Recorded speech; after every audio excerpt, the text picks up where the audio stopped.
Back 4 Blood is a brand new co-op shooter that tasks players with surviving in a post-apocalyptic world.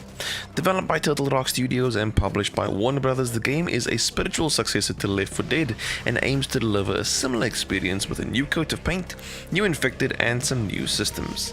It manages to do this, but unfortunately does fall short here and there. The story follows a group of survivors as they arrive at a settlement to trade some supplies. However, things go pear-shaped when the settlement is overrun by a horde of Ridden, which is the game's infected. Surviving this attack is only the start. From this point on, the campaign will see you attempting to delay the Ridden's advance, rescuing other survivors, and going on a supply run, all while trying to stay alive. Back 4 Blood's story is told over 4 acts, and while it can be quite entertaining, it isn't particularly memorable. The characters or cleaners that you play as also don't have the most meaningful interactions, however they are pretty interesting in their own right, bringing their own quirks to match the kind of skills they bring to the table. However, it does a good job at providing you with a reason to go out and just straight up murder the infected. The gameplay takes place from a first-person perspective and sees players teaming up with 3 others to complete objectives and kill the legions of Ridden that will be thrown at you. Each level begins with you and your team in a safe house, and you'll need to navigate the map in order to get to the next one. The objectives range from getting through an area to more dramatic fares such as scuttling a ship or sealing the entrance of an old mine while trying to survive an onslaught of Ridden. The levels themselves are actually pretty fun to play through, and missions are quite short, allowing you to clear one in say 10 to 15 minutes. They make for intense bursts of action, and because of this, a failed run never causes too much disappointment. Back 4 Blood encourages teamwork and sticking together because it's actually quite easy to get overrun if the Ridden happen to catch you on your own, which will require a teammate to either run ahead or backtrack to help you back on your feet. Playing with friends is the most ideal option since communication is key, especially when it comes to taking on special Ridden or sharing supplies. You can play the game solo, but instead of other players you will be accompanied by 3 bots. They're surprisingly competent in combat, but don't expect them to take initiative with other aspects such as upgrading their weapons or pinging loot. The game has 3 different difficulty levels on offer: Recruit, Veteran and Nightmare. The Recruit is the game's easiest option and is the best one for your first time playing through the campaign, as it isn't too overwhelming while you learn the ins and outs of the game. Veteran steps up the difficulty a little bit, featuring more special Ridden and also turns on friendly fire. Nightmare is pretty much what it sounds like and is only recommended for experienced players. Aside from friendly fire, the Ridden can deal more damage to you and your team and also have a bigger health pool. The higher difficulties also feature a higher frequency of the mutated special Ridden, which can take some teamwork to bring down. When it comes to dispatching Ridden, Back 4 Blood presents you with quite an arsenal to make use of.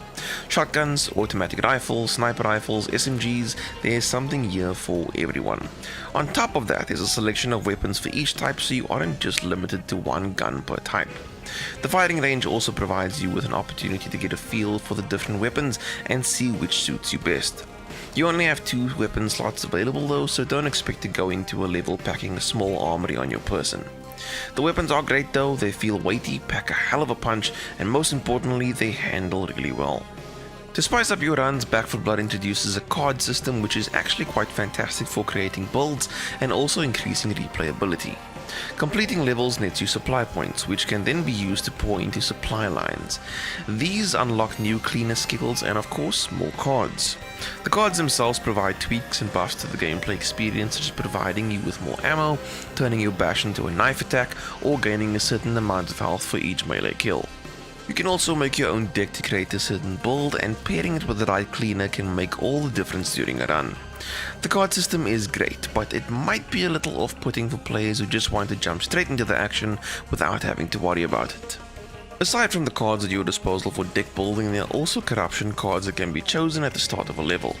These change up the experience by adding another layer to the challenge, such as an additional objective, or by changing an aspect of the gameplay like buffing your enemies or adding an obstacle that you'll need to overcome.